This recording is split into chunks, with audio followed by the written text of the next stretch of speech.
اور جو کوئی اللہ کی راہ میں جنگ کرتا ہے خواہ قتل ہو جائے خواہ غالب آئے ہم اسے بڑا اجر عطا فرمائیں گے۔ اور تمہیں کیا ہو گیا ہے کہ اللہ کی راہ میں جنگ نہیں کرتے، جبکہ انہوں نے تم سے جنگ شروع کر دی ہے؟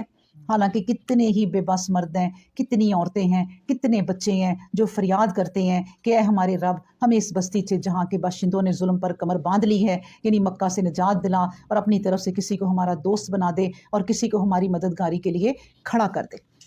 اب دیکھیں مکہ ایک جو بھی حادثہ ہوا وہ گزر گیا، اللہ نے نبی کریم صلی اللہ علیہ وسلم کو کامیاب کیا اور منافقوں کو الگ کر کے رکھ دیا، حق کو الگ کر دیا، باطل کو الگ کر دیا۔ لیکن اب جو بات ہو رہی ہے کہ اے مسلمانوں تم جنگ کیوں نہیں کرتے، یہ اب ہم سے بات ہو رہی ہے کہ وہ لوگ کیسے تمہیں بلک رہے ہیں، بچے کیسے یا ربی یا مسلم لوگوں کو آوازیں دے رہے ہیں کہ آ کے ہماری مدد کرو، تو تم ان کی مدد کرنے کے لیے کیوں نہیں جاتے، کیوں نہیں ان کی مدد کرتے؟ تو یہ اللہ تبارک و تعالیٰ کہہ رہا ہے اب آج ہم مسلمانوں سے، ہمارے حکمرانوں سے کہ جنگ کرو، انہوں نے جنگ شروع کر دی ہے۔ یہ کہا جا رہا ہے تمہارے مسلمان بھائیوں کو مار دیا ہے، ان کو فنا کر دیا ہے، ان کو ویران کر دیا ہے، تم کیوں نہیں اٹھ رہے؟ تو یہ جو نہیں اٹھ رہے اب غزہ کے لیے جن پر ظلم ہو رہا ہے، تو اللہ تبارک و تعالیٰ اب ان لوگوں کو بھی پھر جو جان بوجھ کر نہیں اٹھ رہے بلکہ ظالموں کا ساتھ دے رہے ہیں، میں آپ کو بتاؤں ان کی چیزوں کو پروموٹ کر رہے ہیں، ان کا ساتھ دے رہے ہیں، ان سے ڈر رہے ہیں، ایسے ڈر رہے ہیں جیسے اللہ سے ڈرنا چاہیے، اس طرح کا ان سے ڈر رہے ہیں۔ تو اللہ تبارک و تعالیٰ اب ایسے لوگوں کو پھر نہیں چھوڑے گا۔ الذین آمنوا یقاتلون فی سبیل اللہ، جو لوگ ایمان رکھتے ہیں تو ان کا لڑنا اللہ کی راہ میں ہوتا ہے، اور جن لوگوں نے کفر کی راہ اختیار کی ہے وہ طاغوت کی راہ میں لڑتے ہیں، سو شیطان کے حماتیوں سے لڑتے ہیں۔ شیطان کا مکر دیکھنے میں کتنا ہی مضبوط دکھائی دے لیکن حق کے مقابلے میں کبھی جمنے والا نہیں ہوتا۔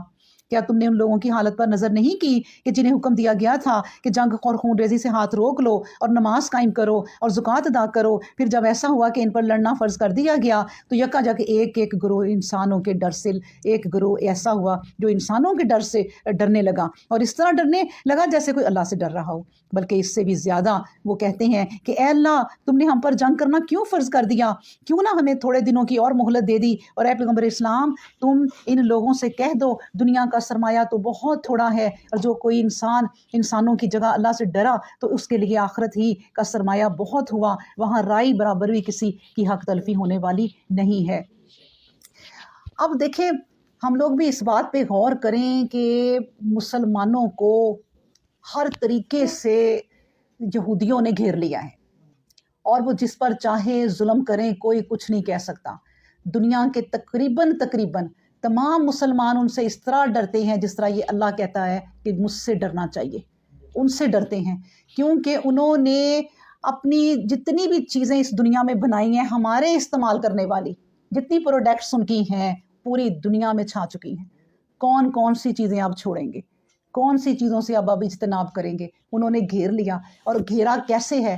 ایسے نہیں گھیرا کہ وہ انہوں نے ایک دم ہی گھیر لیا ہے، وہ کہیں 100 سال سے اس کوشش میں لگے ہوئے ہیں کہ ہم نے اپنی چیزیں بنا کے پورے ملکوں میں پھیلا دینی ہیں، اپنے ہوٹل اپنی کمپنیاں بنا کے پورے ملکوں میں پھیلا دینی ہیں، لوگ ہماری چیزوں کے محتاج ہو جائیں گے، اور آج ہوا ہے کہ لوگ ان کے محتاج ہو گئے ہیں، اور اللہ اب ان کے خلاف کہہ رہا ہے جو مسلمانوں کے ساتھ ظلم، پھر انہوں نے دیکھیں مسلمانوں کے ساتھ ظلم شروع کیا کہ اب ہمارے اوپر کوئی نہیں بول سکتا، جو بولے گا اس پر بھی وہ اٹیک کر دیں گے، کیونکہ انہوں نے اپنے آپ کو اتنا مضبوط کیا ہے، لیکن مسلمانوں نے اپنے آپ کو ان 100 سالوں میں کمزور کیا، انہوں نے ان 100 سالوں میں اپنے آپ کو مضبوط کیا، اس لیے ہماری نسلوں کے لیے بھی آگے جو ہے نا یہ حالات بڑے خطرناک ہیں۔